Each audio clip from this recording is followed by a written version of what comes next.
Thomas Reed hadn't seen another soul in 3 months when he first spotted the lights in his wheat field. Living on the outskirts of nowhere, Montana had its perks: peace, quiet, and enough space to forget the world that had forgotten him after Rachel's passing. But those strange, pulsing blue lights weren't any combine harvester or teenage pranksters. He grabbed his father's old shotgun, more for comfort than protection, and ventured out into the cool autumn night. The wheat swayed chest-high around him, golden stalks turned silver in the moonlight. The lights had vanished, but something had left a trail, broken stalks and strange, iridescent droplets that seemed to glow faintly. Following the trail, Thomas found her. At first, he thought she was wearing some kind of advanced military gear, but as she turned to face him, he realized the truth. Her skin was a deep violet that seemed to shift colors like oil on water. Patterns of bioluminescence pulsed across her face and exposed arms. Most striking were her eyes, completely black except for pinpricks of starlight that seemed to move and dance. She was clearly injured, clutching her side where a darker purple substance seeped between her fingers. Despite her alien appearance, the pain and fear in her expression was unmistakably human. When she saw Thomas, she tried to stand but stumbled, catching herself against a wheat stalk. "Easy there," Thomas said, lowering his shotgun. "I'm not going to hurt you." She spoke, her voice like wind chimes in a storm, words unlike any human language. But her free hand raised in what was clearly a defensive gesture. Thomas noticed burn marks on her forearm, fresh and angry-looking. "You're hurt," he said, taking a slow step forward. "I can help. If you'll let me." The alien woman's starlight eyes fixed on him, studying his face. Then she nodded, a gesture so human it made Thomas's breath catch. As he approached, she suddenly stiffened, looking skyward. Thomas followed her gaze and saw them, 3 black shapes moving against the stars, searching. Without thinking, Thomas did what came naturally to a man who'd spent his life helping strays and injured wildlife. He offered his hand. After a moment's hesitation, she took it. Her skin was cool and smooth, like touching fine leather. He led her back to his farmhouse, moving slowly to accommodate her injuries. Inside his kitchen, under the warm light, he got his first proper look at her. What he'd thought was armor was actually part of her, organic plates that shifted and moved with her breathing. She stood nearly 7 feet tall, yet moved with a dancer's grace despite her wounds.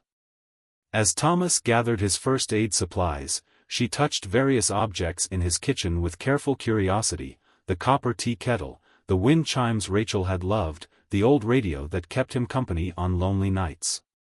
When she brushed the wind chimes, they rang with an eerily beautiful harmony that made her smile. "I'm Thomas," he said, pointing to himself as he returned with bandages and antiseptic. "Thomas Reed." She watched him for a moment, then placed her hand on her chest. "Naira," she said, her voice making the simple name sound like music. Then she winced, the bioluminescent patterns across her skin flickering like a faulty light. Thomas cleaned and bandaged her wounds as best he could, though he had no idea if human medical supplies would help an alien biology. Naira remained still and silent throughout, but he could feel her studying him, those strange star-filled eyes taking in every movement. When he finished, she caught his hand in both of hers. The patterns on her skin shifted, and suddenly Thomas felt a tingling sensation in his palm. Images flooded his mind, a vast starship burning, uniformed figures with familiar violet skin fighting, Naira herself fleeing in what must have been an escape pod. She was a warrior, he realized, part of some rebellion against her own people. The connection broke, leaving Thomas gasping. Naira swayed, obviously exhausted by the effort of communicating. He steadied her with a hand on her shoulder, marveling at how quickly the impossible had become almost normal. "You can stay here," he said, knowing she probably couldn't understand the words but hoping she'd grasp his meaning. "It's safe. We'll figure this out together." Naira's star eyes met his, and she nodded again. Outside, the black shapes continued their search pattern across the Montana sky.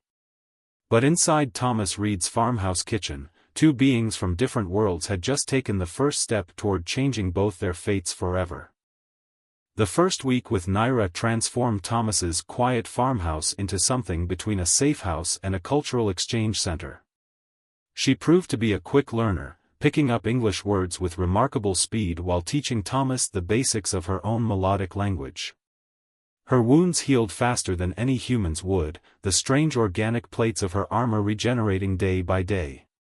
Through a combination of gestures, drawings, and the occasional telepathic image sharing that left them both mentally exhausted, Thomas learned more about her world.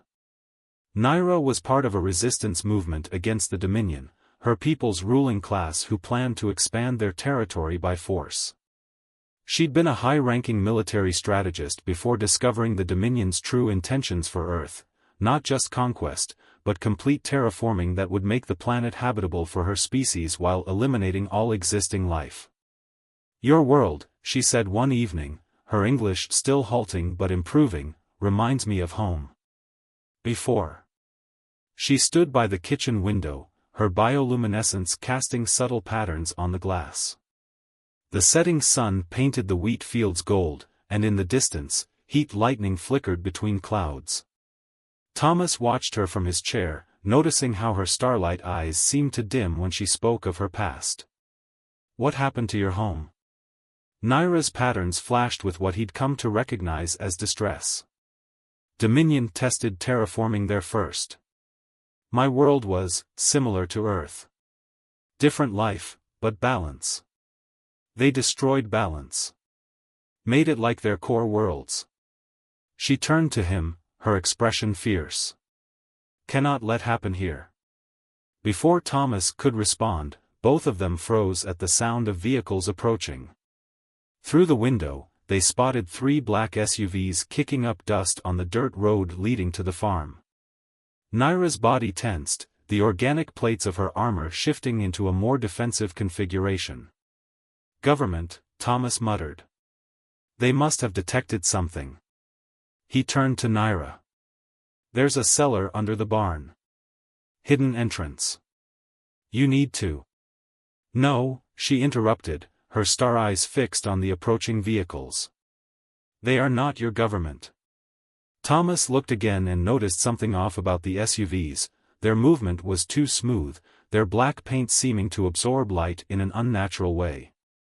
As they got closer, he saw that what he'd taken for tinted windows were actually solid panels of some dark material. "Dominion scouts," Naira said, her voice hardening into the tone of a warrior. "They tracked my pod's trajectory." She grabbed Thomas's arm, her cool fingers urgent against his skin. "You must leave. They will not show mercy to those who aid rebels." "This is my home," Thomas said, feeling a fierce protectiveness he hadn't experienced since Rachel's final days. "I'm not running." Naira studied him for a moment, then nodded. She reached into a compartment in her organic armor and withdrew what looked like a seed pod. Crushing it in her hand released a fine mist that she quickly spread over Thomas's face and hands. "Will mask your biosignature," she explained. "Make you read as non-human to their scanners." The vehicles stopped in front of the house, and 4 figures emerged from each. They wore what appeared to be liquid metal suits that rippled in the dying sunlight. Their movements were precise, military, as they approached the house in formation. "Remember," Naira whispered, "they believe themselves superior. Use that." Then she stepped out onto the porch, her bearing regal and commanding despite her recent injuries. The lead scout stopped, clearly surprised to see one of their own kind standing openly before them. Naira spoke in her native language, her tone imperious. Thomas couldn't understand the words, but he recognized the universal sound of someone used to giving orders. The scouts conferred among themselves, obviously thrown off by her presence. Thomas watched through the window, his father's shotgun in hand, though he knew it would be useless against their advanced technology. One of the scouts stepped forward, demanding something in their musical language. Naira's response was immediate and sharp. She gestured at the house and then the surrounding fields, her movements becoming more animated. Thomas realized she was playing a role, the arrogant Dominion officer, outraged at being questioned by mere scouts. The lead scout backed down slightly, but another pushed forward, raising some kind of weapon. In a blur of motion that Thomas could barely follow, Naira had the scout disarmed and on his knees. Her bioluminescent patterns flared with dangerous intensity. More words were exchanged, these carrying the clear tone of threats. But Thomas could see the scout's confidence wavering. Finally, after what seemed like an eternity, they retreated to their vehicles. As they drove away, Naira maintained her commanding posture until they were out of sight. Then she sagged against the porch railing, her patterns dimming with exhaustion. Thomas rushed out to help her inside. "That was incredible," he said, leading her to a chair. "What did you tell them?" Naira's star eyes twinkled with what might have been amusement. "That I was conducting covert surveillance. That their presence risked compromising a high-level operation. That their superior would face consequences for this interference. And they believed you? Dominion hierarchy is rigid. Few dare question those they believe outrank them." She looked at him seriously. "But they will check. When they discover I am not who I claimed, we will need to move quickly." Thomas nodded, already mentally cataloging what they would need. "I know some places in the mountains. Remote cabins where we can lay low while we figure out our next move." Naira's patterns shifted in a way he hadn't seen before. "We?" "Yeah, we." Thomas met her starlight gaze steadily. "You're not in this alone anymore." The mountain cabin creaked in the wind as Thomas stoked the fire. 3 days had passed since they'd fled the farm, taking only what they could carry in his old truck. Naira sat cross-legged on the floor, her violet skin reflecting the firelight as she manipulated a small device she'd retrieved from her crashed pod before they left. "Signal getting stronger," she announced, her English improving daily. "More ships entering orbit. Dominion preparing." Thomas watched as she projected a holographic map of the solar system. Red dots marked Dominion vessels, growing more numerous by the hour. "How long do we have?" 3 Earth days before main fleet arrives." Naira's patterns pulsed with anxiety. "Need to warn your leaders, but..." She gestured at herself. "Appearance makes complicated." Thomas ran a hand through his graying hair. "I might know someone. An old friend from my military days. He works in intelligence now." He paused, studying Naira's face. "Do you trust me?" Her star eyes met his. "With my life already." The next morning found them winding through mountain roads in the pre-dawn light. Thomas's friend Daniel Martinez had agreed to meet them at an isolated ranger station. As they drove, Naira explained more about the Dominion's tactics. "They see themselves as gardeners of galaxies," she said, her voice tight with controlled anger. "They reshape worlds to their ideal, regardless of existing life. To them, your species is like weeds in perfect garden." Thomas thought about his wheat fields, about the careful balance of soil and rain and sun. Sometimes the most beautiful gardens are the wild ones. Naira's patterns shifted in what he now recognized as her version of a smile. "Exactly why I fight them." The ranger station appeared ahead, a lone vehicle parked outside. Thomas recognized Daniel's posture even after 15 years as his friend stepped out to meet them. He'd aged, his dark hair now streaked with gray, but his sharp eyes were the same. Daniel's hand moved to his concealed weapon when Naira emerged from the truck, but Thomas quickly stepped between them. "She's here to help, Dan." "We all are." The next hour was tense as Naira shared her evidence of the coming invasion. Daniel's skepticism gave way to grim acceptance as she showed him detailed scans of the approaching fleet and technical specifications of their terraforming weapons. "This goes beyond anything we're prepared for," Daniel admitted, studying the holographic displays. Even if I could convince my superiors in time, our weapons would be useless against their shields. Not all weapons, Naira said. She pressed a sequence on her device, revealing schematics of what looked like massive satellites. These are shield generators. Dominion places them around planets before invasion. But Resistance developed virus. Corrupts their network. Makes shields fall. You have this virus? Daniel asked. Naira's patterns dimmed. Had. Data core damaged in crash. But remember most of code. With right equipment, could reconstruct. I know a place, Daniel said after a long moment. Off-Book's research facility in the Rockies. They've got quantum computers, best cybersecurity teams in the world. He looked at Thomas. But getting her in won't be easy. Before Thomas could respond, Naira's head snapped up.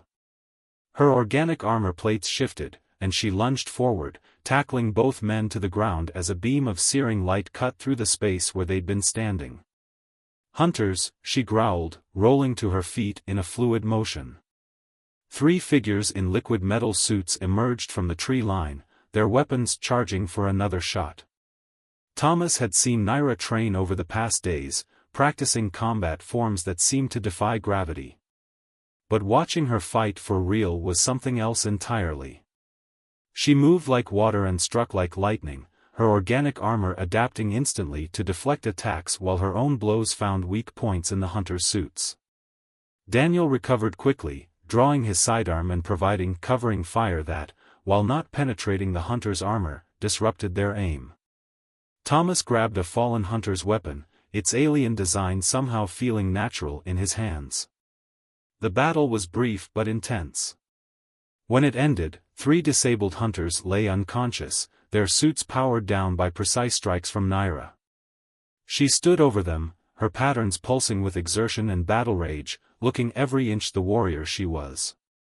They'll have sent our location to the fleet, she said, already moving to collect their weapons and tech.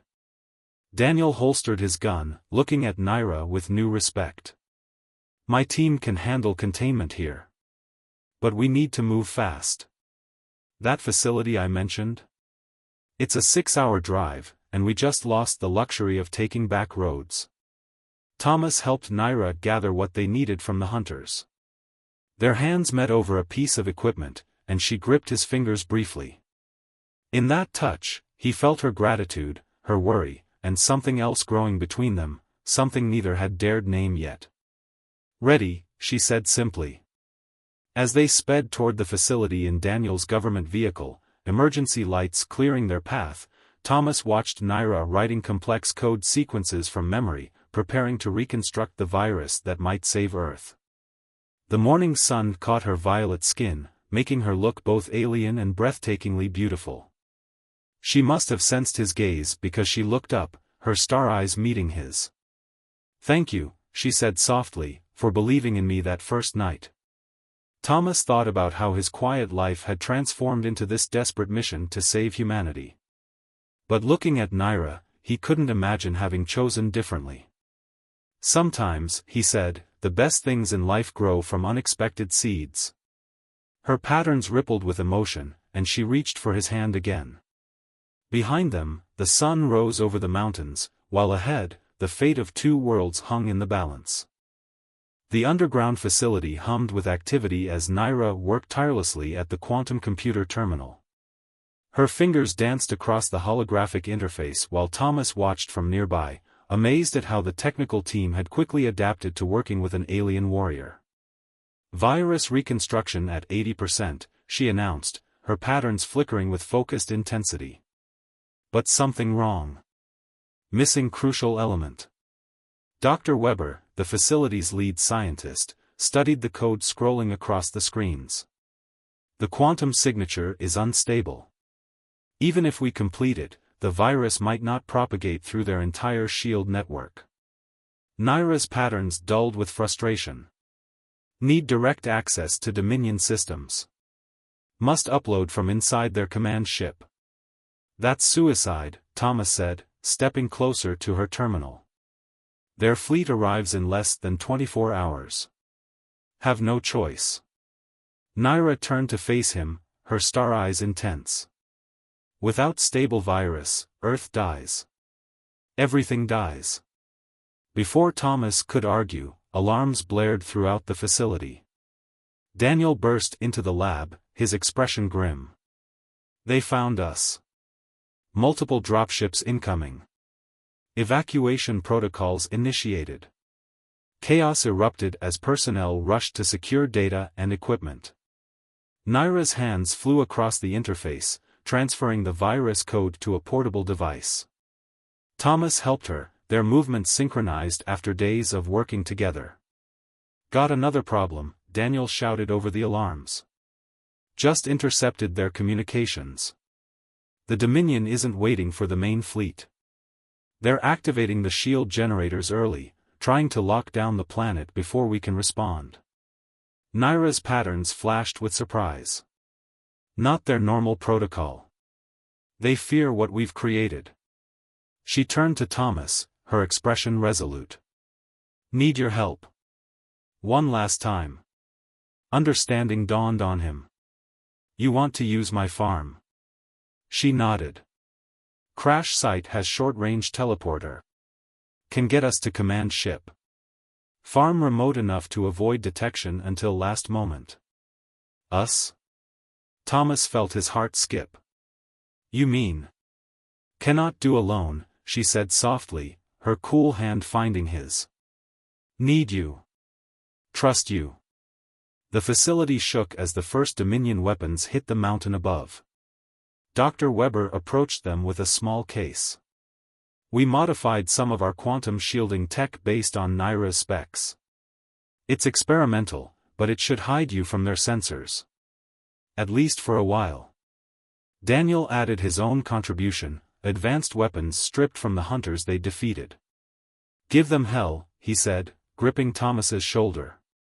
They barely made it to Thomas's truck as the facility erupted behind them, the underground complex self-destructing to protect its secrets.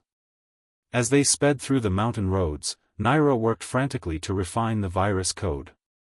Thomas, she said suddenly, her voice carrying an emotion he'd never heard before. If we fail. We won't, he interrupted, reaching for her hand. She gripped back, her patterns swirling with unspoken feelings. They reached the farm at sunset. The wheat fields were exactly as they'd left them, but the sky above had changed. Dark shapes blotted out the stars, the advanced ships of the Dominion fleet, moving into position. Together, they retrieved the teleporter from Naira's crashed pod. As she calibrated it, Thomas looked around his farm one last time. Here, he'd lost Rachel. Here, he'd found Naira. Here, the fate of Earth would be decided. Ready, Naira said. She hesitated, then stepped close to him. Thomas, among my people, warriors share life force before battle. Makes bond. Give strength. Her patterns rippled nervously. Would you? Thomas answered by pulling her close. Their foreheads touched, and suddenly he was flooded with her essence, her memories, her fears, her growing love for him and his world. He shared himself in return, letting her feel the depth of his feelings, his determination to protect both their futures. When they parted, her star eyes shimmered with emotion. Thomas smiled, touching her cheek. Now we're ready. The teleporter hummed to life as Dominion ships began activating their shield network. Thomas and Naira stood together, weapons ready, the virus held between them. Above, the command ship loomed like an artificial moon.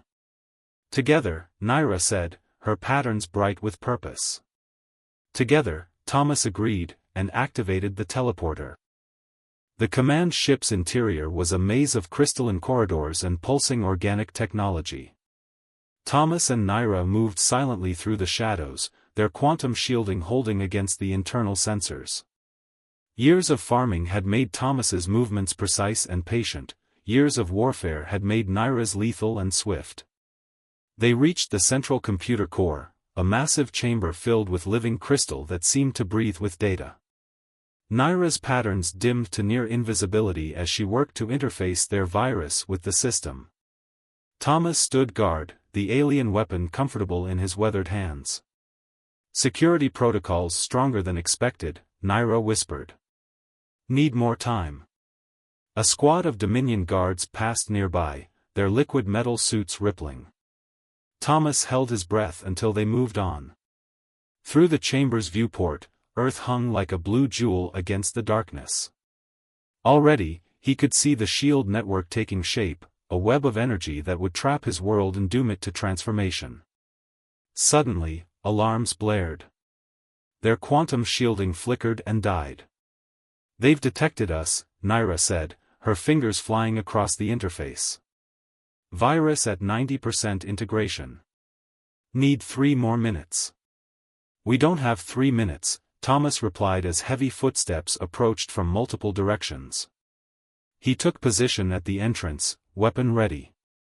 "But I'll get them for you." What followed was chaos. Thomas fought with everything he had, using the hunting skills honed over decades to outmaneuver technically superior opponents. Naira's combat training proved invaluable. He remembered her lessons about weak points in their armor, about using their arrogance against them. An energy blast caught him in the shoulder, searing through flesh. He stumbled but maintained his position. Behind him, Naira's patterns pulsed with desperate intensity as she worked to complete the virus upload. "Drop your weapons." The command came from a towering figure in ornate armor, a Dominion commander. "This futile resistance ends now." Thomas laughed, a sound that startled even himself. "You know what we farmers learn early? Sometimes the most stubborn weeds turn out to be the most beautiful flowers." He fired, hitting a power conduit near the commander. The explosion bought them precious seconds. "Done!" Naira shouted. "Thomas, the fail-safe." He hit the device they'd prepared, a quantum pulse that would fry the core's security systems, preventing any attempt to stop the virus. But the pulse would also destroy their only way back to Earth. The commander realized what was happening too late. Throughout the ship, systems began to fail as the virus spread. The shield network surrounding Earth flickered and died. But more importantly, the virus did something else, something Naira had coded into it during those long hours in the facility. "Transmitting truth to all Dominion ships," she said, her patterns bright with triumph. "Showing them what their leaders hide. The worlds they destroyed. The lives they took. No more lies." Through the viewport, they watched as the massive Dominion fleet fell into chaos. Ship after ship broke formation as crews rebelled against their commanders, the truth of their empire's atrocities finally revealed. But they were still trapped, surrounded by hostile forces. Thomas moved to Naira's side, taking her hand. "No regrets," he said. Her star eyes met his, and she smiled. Then a familiar voice came through their communicators, Daniel's voice. "If you two are done saving the world, we've got a shuttle waiting in Docking Bay 3. Dr. Weber's quantum tech worked better than expected." They ran through the disarray of the command ship, past confused soldiers and rebelling crew members. In the docking bay, they found one of the facility's experimental craft, modified with Dominion technology. As they escaped the command ship, Thomas watched the Dominion fleet dispersing. Some ships were retreating, others were turning on their former commanders. On Earth below, dawn was breaking over Montana. "What happens now?" he asked as they descended through the atmosphere. Naira's patterns shifted thoughtfully. "Rebellion will spread. Empire will fall. Change is coming to both our worlds." She turned to him, her expression soft. "But first, wheat needs harvesting, yes?" Thomas laughed. "You want to learn farming?" "Want to learn everything," she said, taking his hand. "With you." They landed as the sun rose over Thomas's farm. The wheat fields glowed golden, and in the distance, more ships were descending, rebels and former Dominion soldiers seeking peace, bringing knowledge and technology to share with Earth. Thomas led Naira onto his porch, where 2 rocking chairs waited. Her patterns rippled with joy as the morning breeze caught her skin. Above them, the stars were fading, but new possibilities were just beginning to bloom. "Welcome home," he said. Naira's star eyes sparkled as she squeezed his hand. Together, they watched the sunrise over a world that would never be the same, a world that, like them, had found something extraordinary in the most unexpected place.